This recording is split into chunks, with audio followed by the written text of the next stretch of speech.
다저스의 선발 투수 야마모토 요시노부가 혹독한 빅리그 데뷔전을 치렀습니다. 어제 경기 야마모토의 문제는 대체 뭐였을지 함께 얘기 나눠보는 시간 가져보도록 하겠습니다. 네, 21일 고척돔에서 열린 서울 시리즈 2차전 이 샌디에고 상대로 선발 투수로 나섰었던 야마모토 선수인데요. 아무래도 선수가 받은 몸값이다 보니까 굉장히 많은 관심을 받았었는데 1이닝 동안 4피안타 1볼넷에 탈삼진은 2개가 있긴 했습니다만 5실점으로 정말 최악의 부진을 기록을 했습니다. 그렇죠. 평균 자책점으로 쳤을 때는 무려 45.00이었어요. 완전히 무너지고 말았죠. 맞습니다. 어쨌든 다저스 같은 경우에는 1회 선발이 무너졌음에도 계속 쫓아간 끝에 11대 15로 아쉽게 패배했죠. 그렇기 때문에 야마모토 선수의 부진이 더욱더 아쉬울 수밖에 없을 것 같습니다. 야마모토는 이 선두 타자인 젠더 보가츠에게 안타를 허용한 이후에 이 타티스 주니어에게 몸에 맞는 공을 내줬는데 그때부터 좀 갑자기 흔들리기 시작했거든요. 그렇죠. 이 제이크 크로네버스가 2타점 3루타를 때려냈고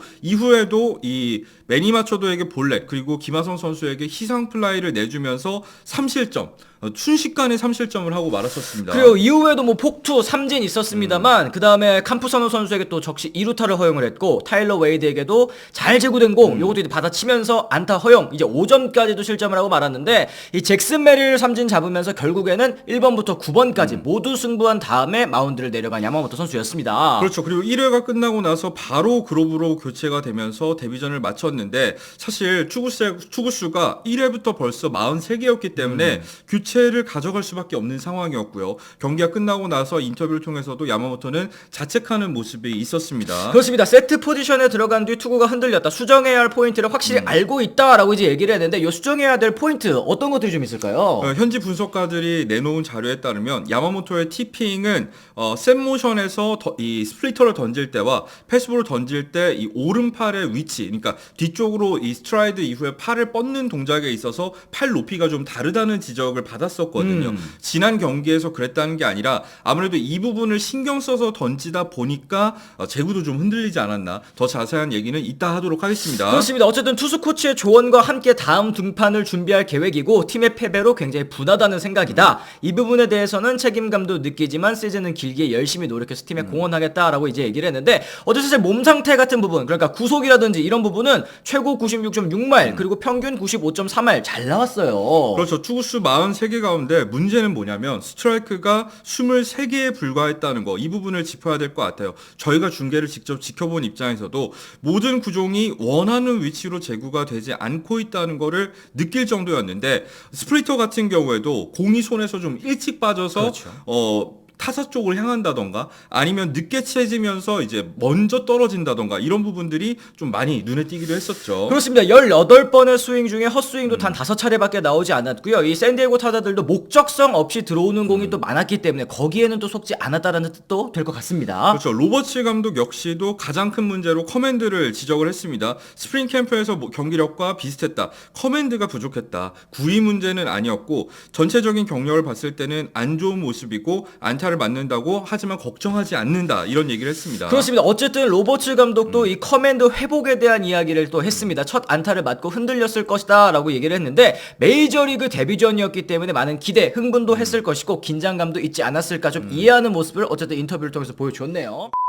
근데 어쨌든 뭐 야마모토 선수의 몸값을 생각했을 때는 바로 잘하는 거를 또 기대했을 것 같은 게 많은 팬들의 마음일 거란 말이죠. 왜냐면 야마모토가 12년에 3억 2,500만 달러 이 포스팅을 통해서 다저스와 계약을 했는데 이게 게리 콜의 종전 기록이었죠. 3억 2,400만 달러를 넘어서는 메이저리그 역대 투수 최고액이기 때문에 처음부터 사실은 야마모토는 잘해야 되는 이런 부담감을 느낄 수밖에 없는 상황이었죠. 그렇습니다. 이 정도의 계약을 따낼 수 있었던 이유, 뭐 일본에서의 통상 성적도 너무너무 좋았고 또 진출 직전 3년 연속 퍼시픽 리그 4관왕 그리고 이제 사와무라상까지 계속 수상하면서 너무나도 좋은 모습. 일본에서는 상대가 없다. 오히려 다르비슈, 다나카 선수의 일본 성적보다 비슷하거나 오히려 그 이상이라는 얘기들도 많았거든요. 그렇죠. 그리고 또 높은 평가를 받았던 요인 중에 하나가 뭐냐면 나이가 25살밖에 안 된다는 거. 굉장히 어린 나이에 진출했기 때문에 메이저리그 진출하고 나서 또 뭔가 더 발전 가능성이 있지 않을까 하는 기대도 있었습니다. 그러다 보니까 다저스 말고도 3억 달러 이상 이상을 제시한 구단이 무려 6팀에 달할 정도로 야마모토의 인기가 굉장히 폭발적인 상황이었죠. 네, 하지만 시범 경기부터 불안감을 노출을 했습니다. 3경기 동안 9.2이닝 9실점, 이 평균 자책점도 8.38이었고 아까 말씀해주신 뭐 투구 습관 노출 얘기까지 나오면서 좀 흔들렸던 것 같은데 어제 경기 보고 뭐 생각보다 스플리터를 제외한 뭐 다른 구종들이 좀 밋밋하고 위력적이지 않는 모습이 좀 나왔어요. 사실 저는 9위 그리고 이 커맨드 이 두 가지는 구분을 해야 된다고 생각하는데 9위 같은 경우에는 사실 스펙을 봐야 된다고 봐요. 그러니까 구속, 패스볼 같은 경우에는 구속과 회전수를 보면 되는데 그 부분에서 야마모토가 문제가 없었는데 앞서 말씀드린 대로 결국 로케이션이 좋지 않은 게 이 밋밋하게 보인 그런 부분들이 있지 않았나 하는 생각을 했습니다. 그렇습니다. 거기에다가 뭐 공인구에 대한 적응 문제도 있었고 그게 이제 개막전에서도 계속 드러났습니다. 벌써 우려를 보내시는 팬들도 계시는 것 같은데 공인구 문제 외에도 뭐 환경이 익숙하지 않다라는 거, 시차 적응 문제 있다는 거, 그리고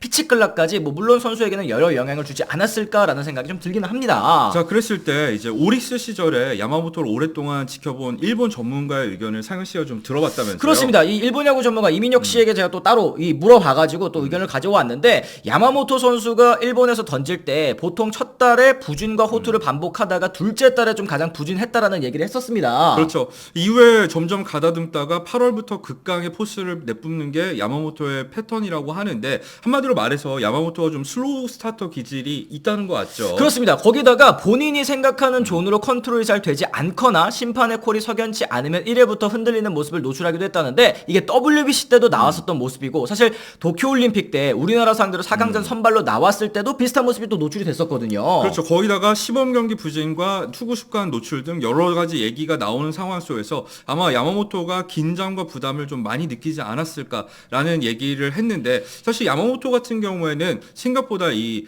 첫 그 중요한 경기에서 이 흔들리는 경우가 많았었잖아요. 그렇습니다. 국가대표 대항전도 그렇고 일본 시리즈의 성적도 그랬는데 그런 부분들이 좀 영향을 미치지 않았나 생각합니다. 그래요. 하지만 야마모토가 대단한 점은 이 부진한 투구 내용을 보인 다음에 같은 팀 상대로는 또 비슷한 실수를 하지 않는다라는 점이겠습니다. 아까 이제 일본 시리즈 말씀해 주셨는데 지난해에도 이제 일본 시리즈 첫 경기에서는 엄청 부진했는데 그 다음 경기에서는 또 완투 보여주지 않았습니까? 그렇죠. 바로 만회하는 모습이 있었는데 이런 부분들이 야마모토의 가장 큰 장점이라고 이 일본 전문가는 얘기를 하고 있습니다. 그래 오릭스 시절의 인터뷰에서도 이 부분을 가장 신경 써서 노력하는 점이다 이제 얘기를 했었고 5년 동안 선발 등판 기록을 보더라도 2경기 연속 30점 이상 등판한 게 한 차례밖에 또 없었대요. 사실 그렇기 때문에 야마모토가 꾸준히 1점대 평균 자책점을 기록할 수 있었던 거고 앞서서 이제 첫 달에 부진했다는 것도 야마모토 치고는 부진했다. 이거에 좀 일본 리그에서는 가깝지 않았을까 하는 생각을 했습니다. 그렇습니다. 이번 등판은 뭐 물론 지금까지 봤던 모습 중에 가장 좋지 않은 모습이었던 거는 맞는데 분명 뭐 사실 이제 여기서 더 내려갈 수도 없습니다. 더 좋아질 그렇죠? 일만 남았을 것이라는 의견도 있었고요. 본토로 돌아가서 미국으로 돌아가서 다시 컨디션 조절이 문제로 작용해서 한 경기 정도, 한두 경기 정도는 더 부진할 수 있겠구나 생각은 했지만 영리한 선수이기 때문에 곧바로 또 슬기롭게 잘 이겨내지 않을까라는 것이 의견이었습니다. 자, 그랬을 때 야마모토 부진 외에도 사실 다저스에는 걱정거리가 어제 하나 더 보였었는데 바로 먼시의 3루 수비입니다. 이 같은 실수를 사실 반복을 했었죠. 이 바운드 처리를 제대로 하지 못하면서 실책 2차례를 저질렀고 이게 결국에는 경기 초반 다저스의 대량 실점의 빌미가 되고 말았었습니다. 이게 사실 시범 경기 때도 계속 노출이 됐었던 부분 이제 럭스 유격수는 안 된다. 그렇기 때문에 럭스 2루를 보내고 배치를 유격수로 보내면서 이제 수비적인 이 키스톤 콤비에서는 문제가 나오지 않았었는데 이 먼시의 3루 요거는 진짜 시즌 내내 좀 발목을 잡지 않을까. 왜냐하면 다저스는 월드 시리즈 우승을 노리는 팀이잖아요. 그렇죠. 큰 경기에서 작은 실책 하나가 어떤 영향을 미치는지 저희가 봐왔기 때문에 사실 면시의 3루 부분을 수비 부분을 이 다저스가 어떻게 해결할지도 좀 더 지켜봐야 될 포인트라고 할 수 있겠고요.